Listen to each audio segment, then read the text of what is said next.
There's only one way to enter the so-called fire zone, and that's with an army which these past few months has fought a relentless bush war against guerrillas opposed to President Obote. They led the way as we crossed the Luwero district. Only an hour from Kampala, maybe, but at once we saw the first of many deserted and devastated villages now under army control. Settlements where no one is allowed to walk, let alone reclaim their homes. A mile further, and the first of the few groups of refugees who are now living in army-controlled camps. These people are all from the Baganda tribe, once the aristocrats of Uganda. Now they chant support for their long-standing enemy, the president, and his party, UPC. They have no choice. A war made largely in their name has left them victims of a fierce campaign to stamp out insurrection in Uganda at large. Well, I leave it to my own countrymen and women. If they want a difficult time, they will support these lawless elements. If they want stability, if they want rehabilitation, if they want peace, if they want prosperity, I call upon them not to support such persons, but to report them immediately so that the security forces can deal with them and deal with them quickly. There are now 140,000 people living in government camps like this one, at Kapeka, deep in the bush north of Kampala. Homes made of banana leaves and straw. But once we found evidence of malnutrition and starvation that has become an epidemic this past year. Children suffering unmistakably from marasmus, starvation, and kwashiorkor, protein deficiency. The sight of it alone was enough to shock Bill Turpin, MBE, CBE, an experienced Africa hand who's now been given the job by the government of taking charge of these refugees. I never expected to see this in Uganda. I never ever thought I'd see this in Uganda. It has shocked me. Every day, nurses from Save the Children and Oxfam handle more than 500 cases in their feeding station here. In their own minds, it's something of a losing battle against hunger, disease and fear among the people they care for. In this child's case, there's a vain struggle against a combination of measles, starvation and severe dehydration that had him refusing every attempt to make him drink. If the conditions within these camps are one cause for concern among the relief agencies, then so too is the situation outside them. The government does admit that their troops are now under orders to kill any male living in areas once occupied by the guerrillas. But people fleeing into camps like this report an army regime which goes well beyond those orders. There is, according to independent sources, including the churches, hardly a family in these camps that hasn't lost a relative, as the army has swept up through their villages, determined to destroy any local support for the guerrillas. Yet this is the army supposed to be protecting them. At the main hospital in the area, a German doctor told me that he has, on average, 30 cases a week who are victims of the troops. He led us to one. She had a gunshot through the left and right upper leg and right lower arm, and one shot in the abdomen. Does she know who did it? Yes, she told us soldiers. And the story was the soldiers were drunken and were afraid because on this day 3 soldiers were killed in a village about 3 miles in the north. A child we'd filmed a matter of minutes before, the one too weak to drink, had died in his mother's arms.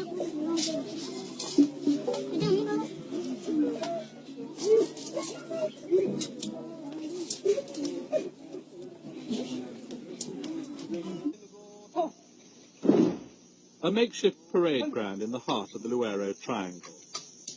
The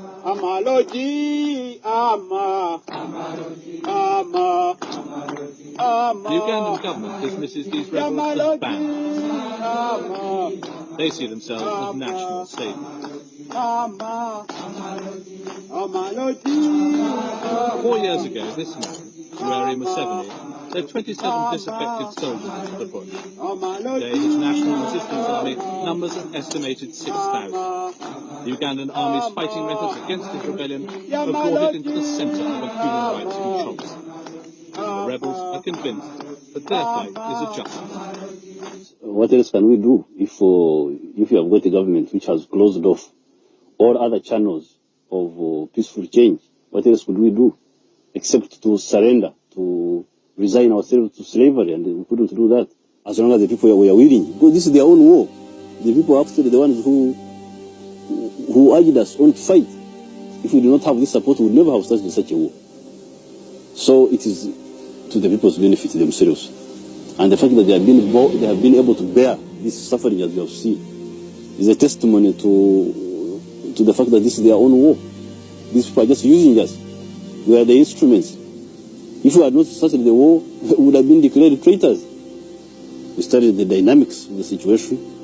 We knew that although we had 27 armed people, but we represented millions of potential soldiers. These thousands here, they were all civilians, all peasants. Many of them were peasants. So although the 27 armed people were a small number, they represented a huge force of potential soldiers. And we knew that with the correct tactics, we could enable the 27 to mobilize the millions who were on our side, but were not properly organized. But also have been organizing among other strata, like for instance the intellectuals from the towns, and also in the working class, and also the big businessmen. We also mobilize among them, as you can see, people of our external committee. Many of them are middle class people. So we educate everybody who is willing to work with us. Early morning, and a patrol from Museveni's army moves out to prepare an ambush. They're constantly trying to catch military convoys to replenish their weapon and ammunition supplies. This time they settle themselves just off the main road from Kampala. Some wait in the grass, while 20 yards ahead, comrades open fire as soldiers are spotted unexpectedly.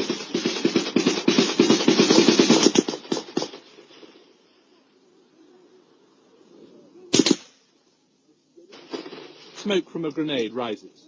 Two government soldiers have stumbled into the ambush by accident, travelling along a track off the main road. The Ugandan government has always said that much of the evidence of fighting is fabricated. There's nothing fake about this man's fresh blood. Papers show that one of the soldiers had been given a day's leave to visit his sick child. The officer in charge explains that the two men had arrived while they were waiting for the convoy. He said they had to be killed because they might otherwise alert the army to the resident presence. Not quite the booty they'd hoped for, but the bodies are stripped of everything that might be useful before the patrol moves on. Shortage of supplies hampers the rebels more than any other single factor. They once had some from Libya, but those dried up 2 years ago. Colonel Gaddafi's conditions were too demanding. Now everything is plundered from the government forces. Lack of ammunition and proximity to the enemy means in training they simulate the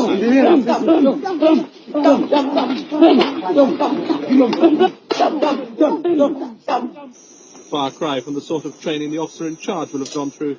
He was at the Mons military training school in Britain. Just as rigorous as the military training is the troops' political education. A crash course in political science, the movement espouses an old-fashioned mixed economy, and a thorough grounding in modern Ugandan history, or at least the rebel leadership's version of what's happened since independence and what part Obote has played. Because Obote did not value self-determination. He valued the education of the people of the North. And in fact, it did not need the people of the North. It meant himself. The National Resistance Movement is a nationalist organization. It is a nationalist in the sense that it is fighting for the aims of the whole country and not for aims of a section of the country. Secondly, the National Resistance Movement is a democratic movement. It is a movement which is fighting for democracy. Like this 14-year-old, many have joined the movement because they say they or their families have been ill-treated by the government troops. Speaking through an interpreter, the child said he'd seen his mother hacked to pieces with a machete by government soldiers.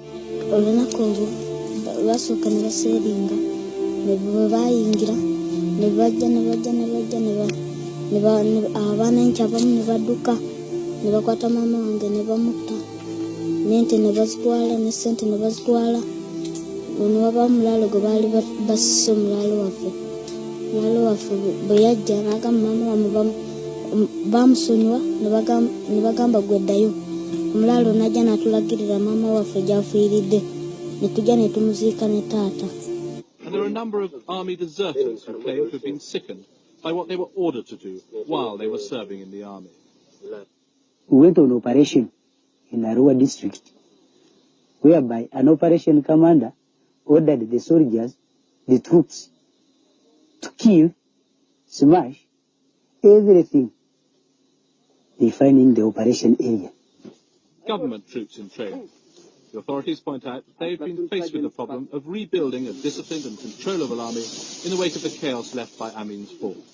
First, they had the help of a Commonwealth team, and there's still a small contingent of British troops training them now.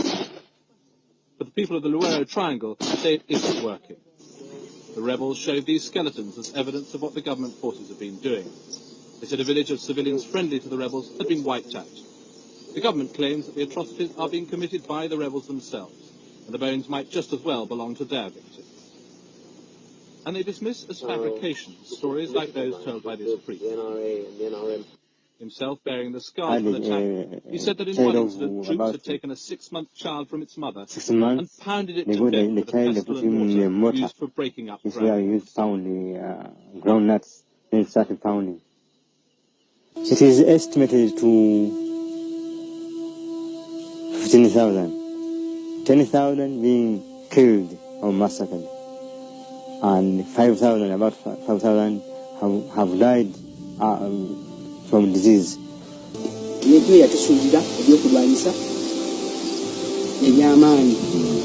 That he runs away from Obote, who is killing them, has been killing them, is killing them, even recently was sharing them. So just very worth it to stop.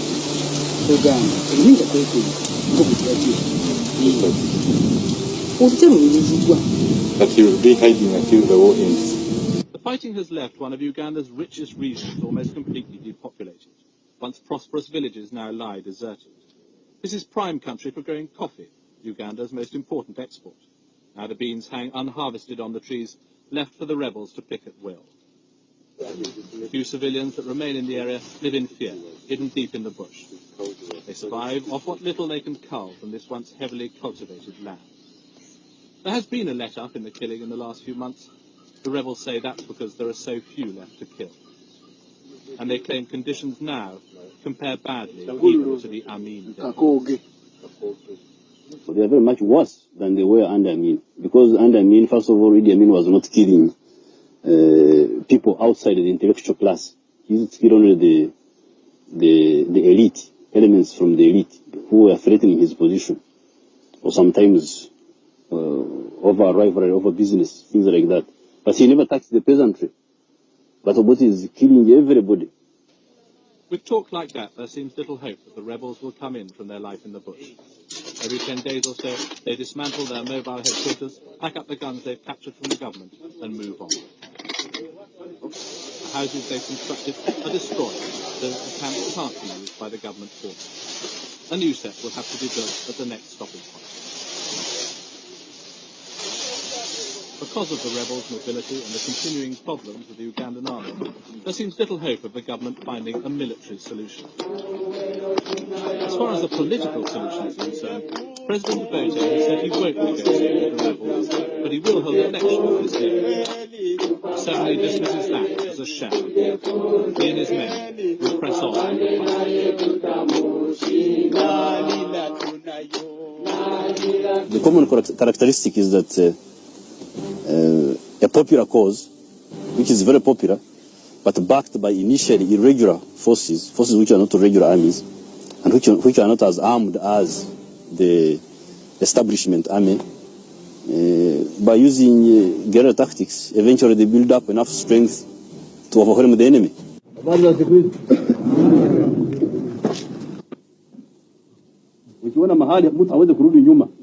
Museveni yenze nasookera omulabako yali avuga na tractor ng'ali mu biziinaziina naye ng'alina abajaasi bangi ng'ajjeeye wafeerira weeru nga batusaba emmere nga tubawa nga batwala nga bambi tebaatuyisa bubi tebaakwata bintu byaffe nti babitwale babirye.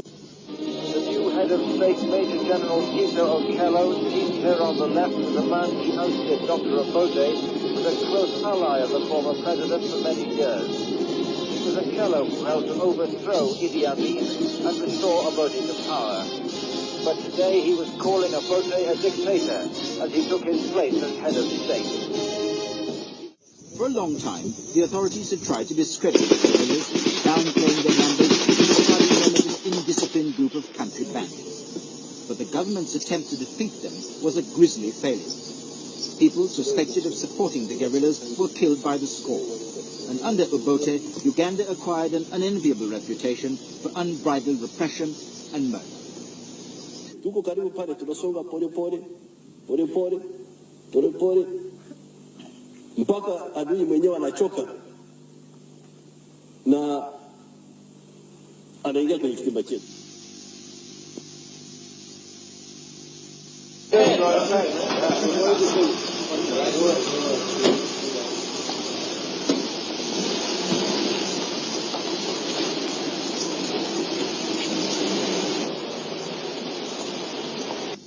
We are hopeful that the brotherly spirit that is being portrayed by Ugandans sitting round the table will result in a full resolution of this issue.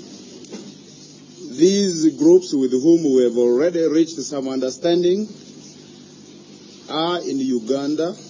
They have put down their arms and they are cooperating fully and participating fully in the process of bringing about lasting peace in our country. The head of state and the chairman of the military council, General Tito Okello, has time and time again stated that all Ugandans are welcome back home.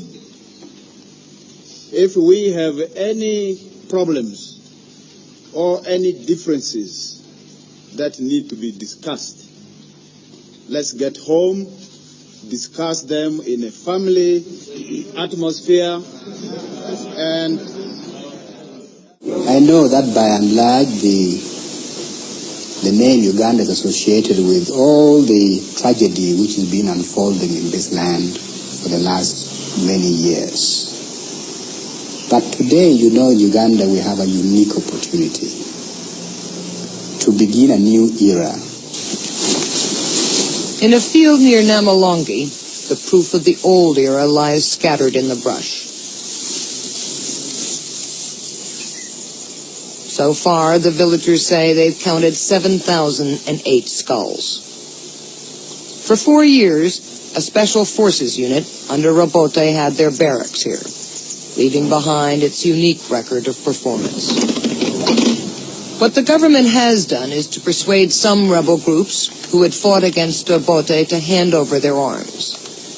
They're not as strong as the NRA, but they now back the military council. Now they sing not for their cause, but for Ugandans as a whole. Whatever comes out of here, let's go to the council. Andrew Kayira is one of those rebel leaders who joined the military council, but he did not give up his arms. For now, he's concentrating on meetings, but soon he feels he may have to make a choice. We may not have to take sides yet, till after some time. One thing that is making the situation difficult is are the reports of atrocities being committed by UNLA, the indiscipline in the UNLA. And that has been one of the items on the agenda today. And, I had to speak very strongly on it. Do you believe the reports? Of course I do. There is no doubt the killings are continuing, and that despite steps like this release of prisoners, Uganda's new leaders still aren't trusted. Part of the problem is the prisoners see some of the same faces they saw in the past. Tito Okello, the head of state, served under Obote. Amin Onzi headed the feared intelligence service under Idi Amin. Too many of the country's new leaders are old faces tainted with the past, and few Ugandans believe that they didn't play some role in the system they're now trying to change. Like Uganda after the coup, they're happy to see Obote out.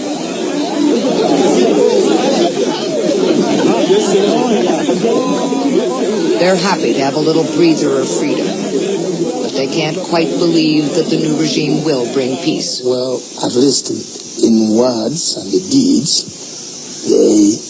they talk of change, that they have changed, and they talk of peace. And they are not involved in the atrocities right now, if indeed they are genuine. But they have to show it by dealing with their juniors. Have they shown that yet? Well, not yet, not right now. And that's what I've been demanding. I want to see it soon, if not tomorrow.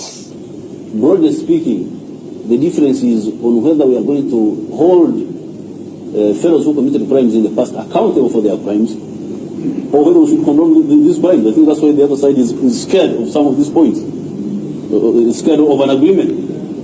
If you do not sign the agreement, will it be all-out war? Well, of course, the war is on. This war is going on. So if the agreement is not signed, the war will go on until it is concluded by military means. You see, journalists are really sensational. All-out war. What's the difference between what is happening now and all-out war? Because this is now all-out war. You see, all these things depend mainly on intentions and partly on mechanisms provided for in the agreement. If the intentions are good and the principles of the peace agreement are good and the mechanisms are good, then the peace treaty can hold.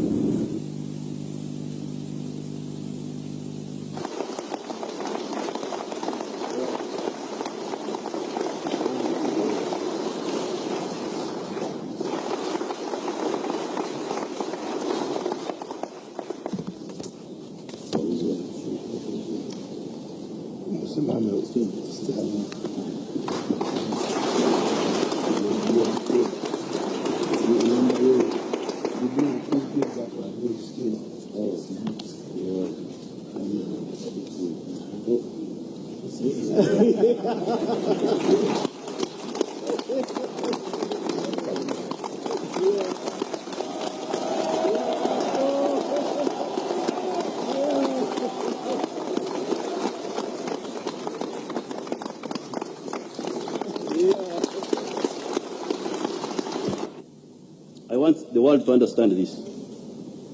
The people of Uganda, the population, did not start violence. I was not a soldier, I was an intellectual.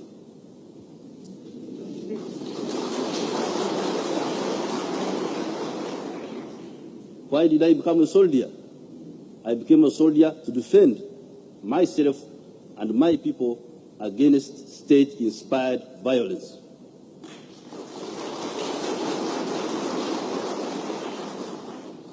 People were killed in 1964. Our people were killed in 1966. Our people were killed in 1969. Amin killed our people from 1971 to 1979. Milton Obote killed our people from 1981 to 1985. And the military council has been killing our people even recently.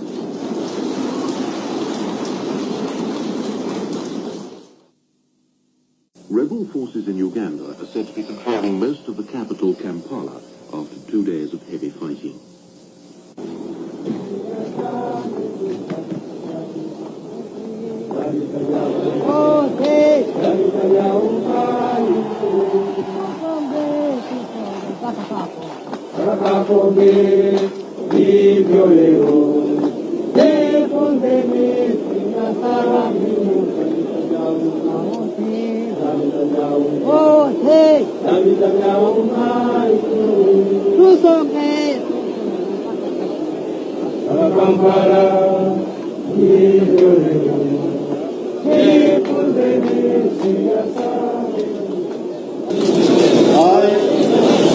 Luwero swear that I will be faithful and bear true allegiance to the Republic of Uganda, and that I will preserve, protect, and defend the Constitution. So help me God.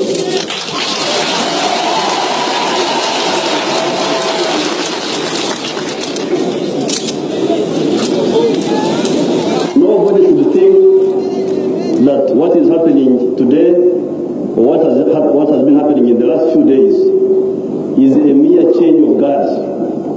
This is not a mere change of guards. I think this is a fundamental change in the politics of our country.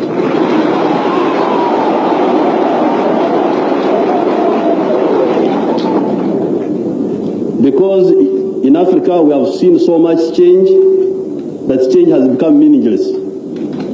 It's no longer change but mere turmoil. This group getting rid of that group and that group doing worse than the group it got rid of. Now, please, I do not count us in that category of people. The National Resistance Movement, I think, is a clear-headed movement with clear objectives and with good membership. I think it makes a very big difference from the situation in which we were, where the very people in power were they themselves encouraging evil instead of trying to combat evil. I think this is a slightly different situation.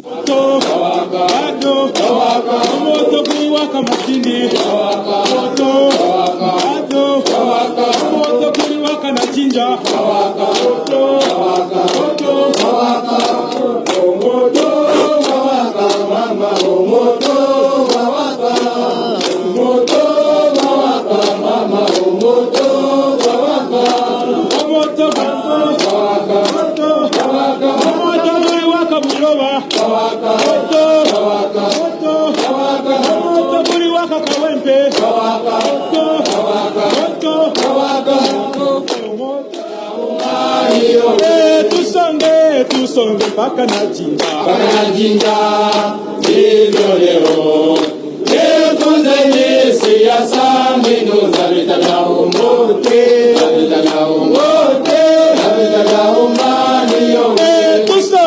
tusonge paka na guru hivyo leo tufunzeni siasa mbinu za vita vya umoja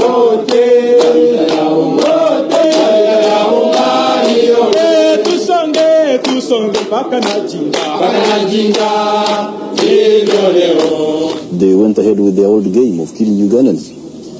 Since the signing of the peace agreement, they had killed up something like 400 or 500 people, whose names we could lay our hands on, names and places of birth and things like that. Now, we found that if we didn't act, first of all, there would be no solution to the Ugandan political crisis. There would be no solution. We would go on endlessly with the same cycle of violence and regimes which don't do any work. Secondly, we're also in danger of the people misunderstanding us, thinking that we have abandoned them and we are not working for the interests. And they have had so much faith in us, we could not afford such a thing. Because the politics of the past have been politics about intrigue, about subterfuge. This has been the politics of the past. Now we are, and this politics has not concerned the population. It has been about job seeking on the part of the politicians. But now we are going to talk, for the first time we are going to talk about the population, their life, their political rights, their economic interests. That will be the center of gravity of whatever we are doing.